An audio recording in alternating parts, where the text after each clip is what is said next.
Tropes. Tropes.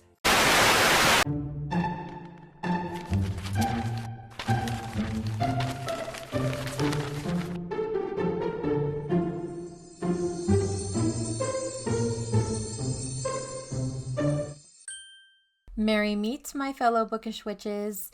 Welcome to Witchy Reads, a place where we talk about books and other bookish things. Tropes.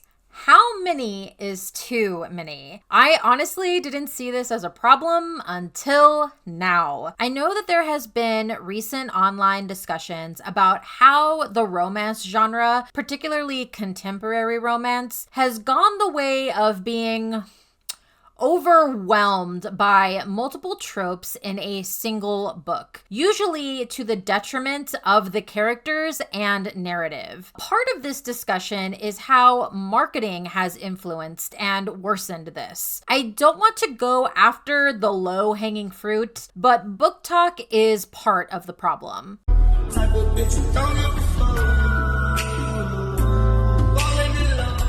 There are tropes that I hate, to the point of avoiding at all costs, even if a book piques my interest. But there are also tropes I enjoy. Even if they aren't done great, I don't see myself getting burnt out on.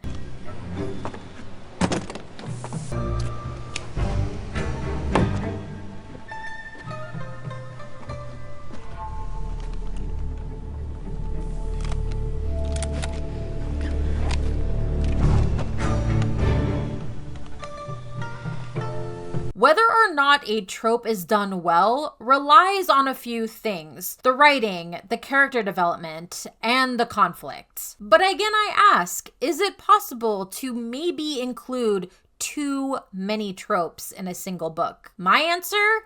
Yes. But what is a trope? A trope is a recurring theme or motif in literature, a narrative device that establishes a predictable, oftentimes stereotypical representation of a character, setting, or scenario in a story. Every literary genre has tropes. A common one in fantasy is the chosen one. In horror, you might find a teen slasher. Tropes are everywhere, and if you look deeply enough, it might start to feel like everything is a trope. Maybe everything is. In the words of Mark Twain, there is no such thing as an original idea. But there is a way to take these tropes and make it original for you and your story, as long as you know what you're doing and can focus that narrative only on a certain number of tropes. My guess as to why contemporary romance stories seem to pile trope after trope on top of each other is because without the added benefit of a fantasy,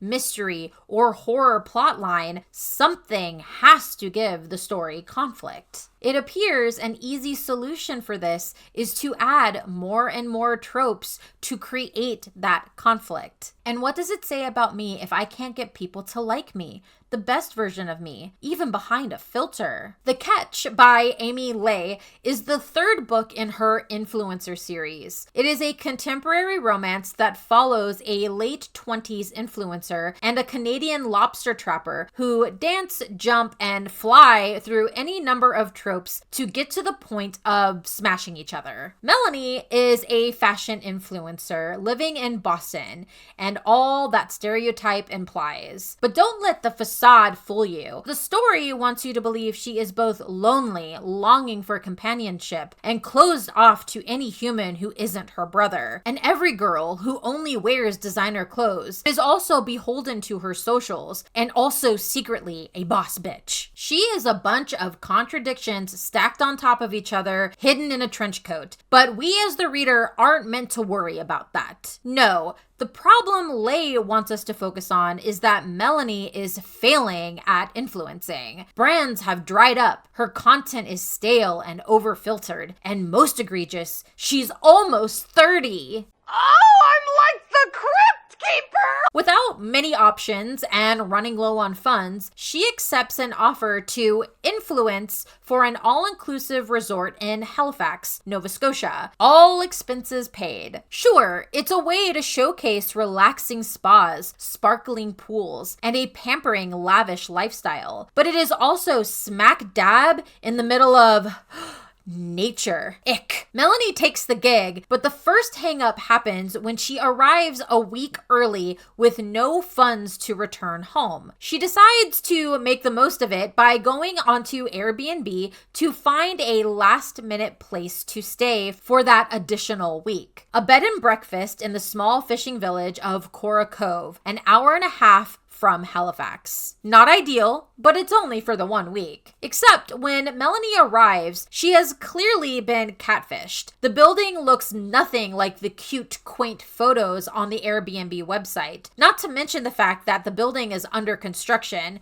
not ready for guests, and there is a handsome, large, blue-eyed owner who is anything but pleased to see her. Melanie, in true entitled city influencer fashion, forces her way into staying at the end by playing to the vulnerability of the owner's situation. They clearly need guests. The owners of this inn are Evan and Lucy Whaler. Don't worry, they are just cousins. Their family owns the inn and is currently in a state of turmoil due to a legal battle over whether or not they should keep it or sell it. The first couple of days, Melanie is the definition of insufferable. Already, her room is a mess, covered in clothes, makeup, and other beauty products. She demands that Evan remove a spider in her room, then constantly complains about Evan, and then doesn't understand why he seemingly hates her. Basically, she is acting like a spoiled child.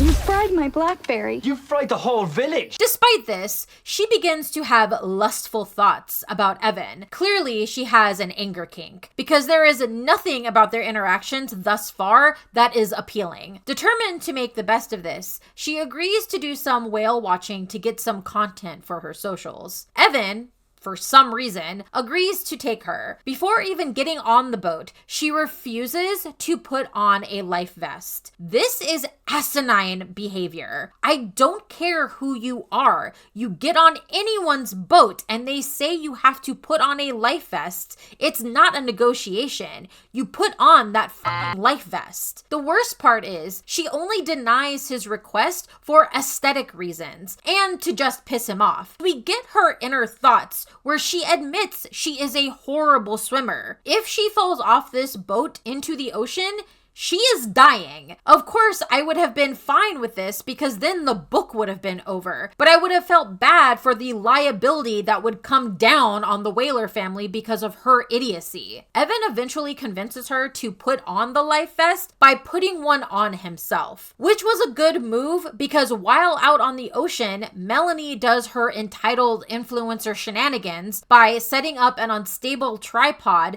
and moving Aaron's fishing equipment that he told her shouldn't be moved. This is because she thinks she knows best. So of course, a rogue wave knocks her tripod off balance, sending her camera tumbling overboard, and her almost along with it. Evan thankfully saves her, but in the process ends up going overboard himself, causing him to end up in a coma and having to go to the hospital. With no way of contacting Lucy, Melanie decides the kindest thing to do in this situation is to go with Evan and make sure he is okay. I feel that that would be a minimum requirement since he is injured from saving your life due to your poor choices. Usually when people fall in love in real life, things are less messy and progress fairly smoothly if they progress at all. Sure, there might be minor tension along the way, typical friction all couples encounter, but that isn't enough conflict to hang an entire novel on. So, romance writers writers have to come up with an effective and engaging way to elicit conflict into their story. It is because of this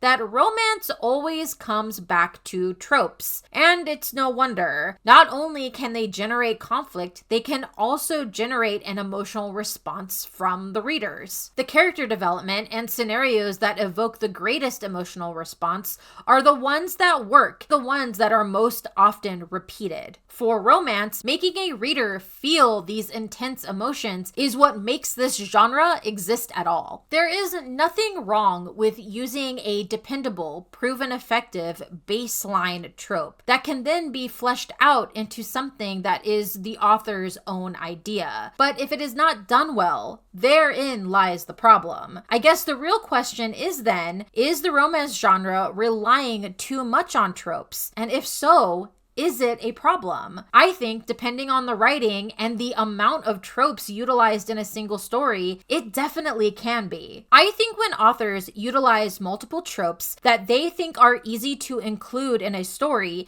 it can potentially make their writing come off as lazy and make the tropes worse. Even the most recognizable of tropes need context, rules, and space to be worked into the story. Then again, I suppose it could be possible to enjoy tropes for what they do provide, good or bad, a clear escape from realistic stories. Sometimes a simple popcorn book will do, but even those need to engage the reader somewhat and give them something to root for. I think you're purposely channeling the lumbersexual vibe. Lumbersexual? The ply of your flannels is good quality, so it's not like you're opting for the less expensive brands. You wear different colored ones every day, and you tend to match the wash of your jeans for every occasion. I think you know what you're doing, rolling your sleeves, flaunting your forearms, strumming your guitar like some tragic Nicholas Sparks character. While Evan is in the hospital recovering, Melanie is denied access to him and any updates about his condition because she is not family. I saw her solution to this coming a mile away. Melanie claims to be Evan's fiance, so she can have access to him until his family arrives. The only problem is, before an explanation can be given,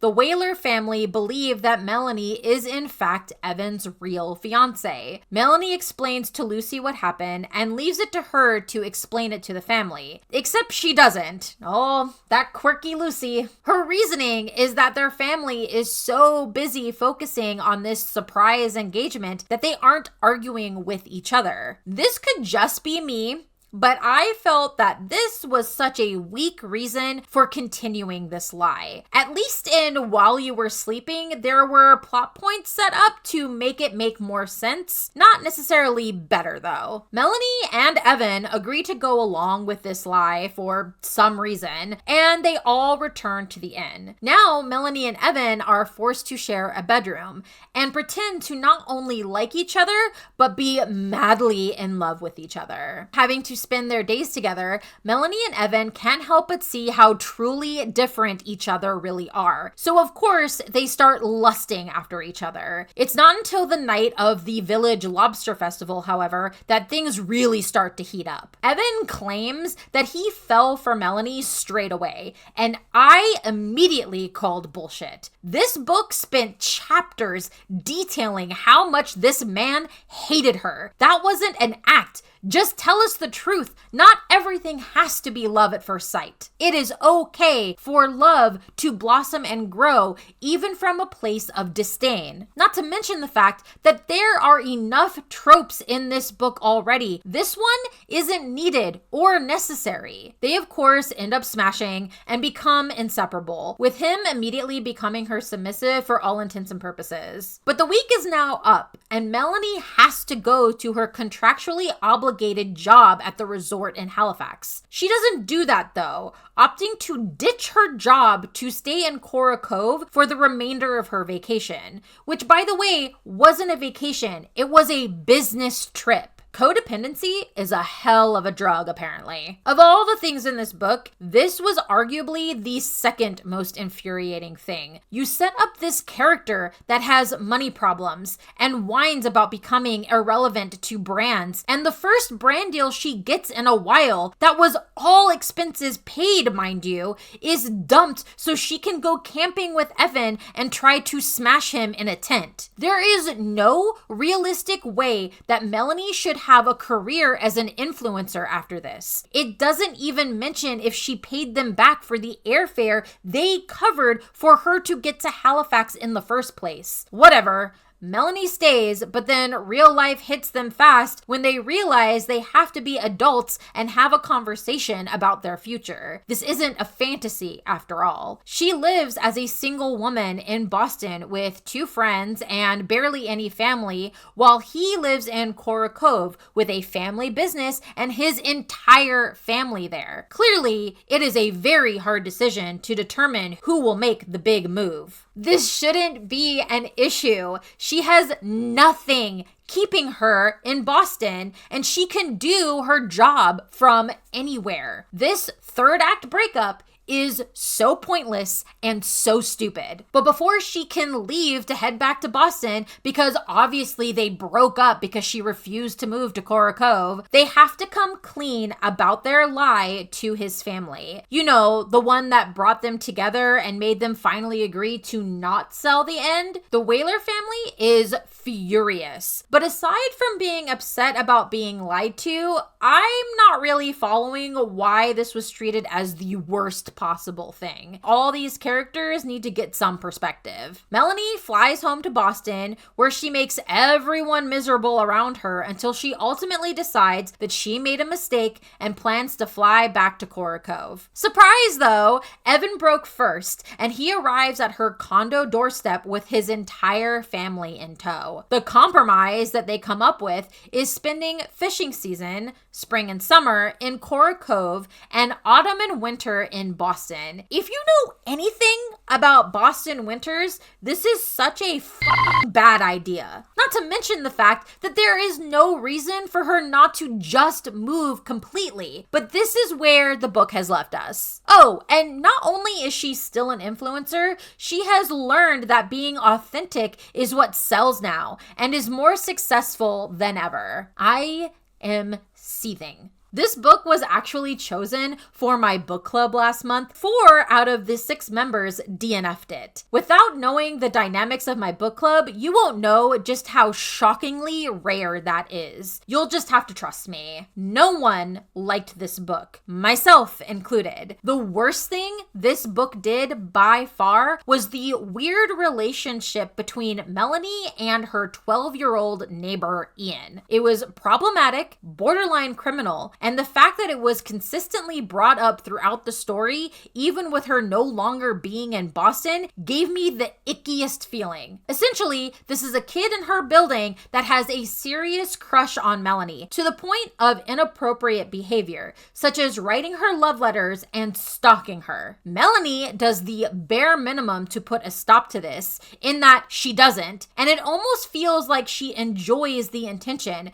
because at the beginning of the book, she has sworn off relationships. I swear, every time this Ian kid was mentioned, all I could think was, why does this have to be brought up? Why are we continuing to drag this child into this spicy romance story? Make it make sense. Also, this is how incels are made. This kid was definitely written as giving off incel vibes. Along these same lines, there is also way too many references to other characters acting or looking like teenagers or children. This isn't necessarily bad, I guess, but it feels like it's done here to infantilize the adults, and it feels gross. Why any of this was kept in the book, I will never know. But it is this, all the stuff I mentioned previously, and a whole host of other stupid things that makes me absolutely loathe the character of Melanie. She is the worst. She is materialistic. She whines that she's not. She is weak. The author fights for her life, trying to convince you otherwise. She is childish and immature, which makes the stuff with Ian even more gross. She is narcissistic,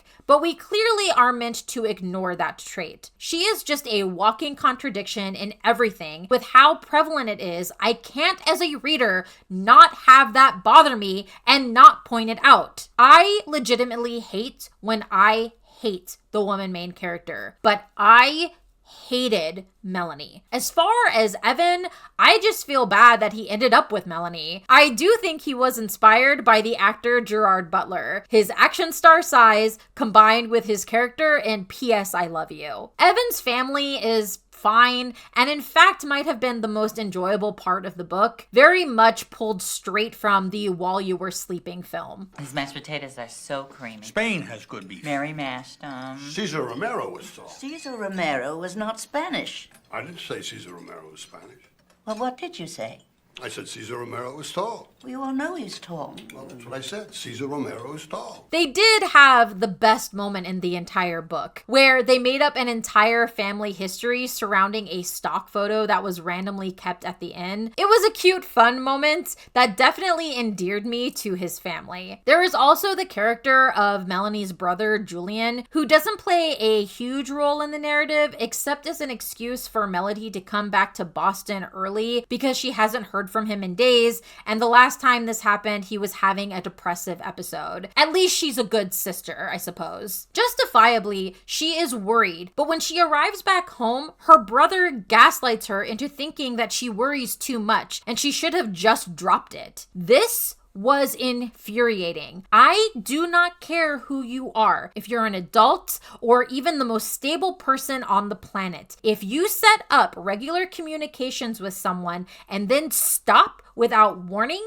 that is reason enough to call the cops. I don't know what has happened to you. It could be bad, it could be nothing, but I don't know unless you let me know. Julian sucks for this, and since I spend practically zero time with him, I am just stuck thinking he is an absolute asshole for doing this to his sister. The setting of the story was cute, I suppose, but I didn't feel like I got a good picture of this small town. I wish there had been more detail. I think a better written story could have done it with the same amount of pages, or even less. And of course, there were way too many romance tropes that I felt served no purpose other than to have the reader go, hey, I know that trope. Because there were so many tropes, there was no way to delve deeper than surface level on any of them. Yes, contemporary romance is known for using multiple tropes, but if I read a book that had all my favorite tropes shoved into it without any clear plot reason, I know I would feel the same way I felt about this book. Condensing and focusing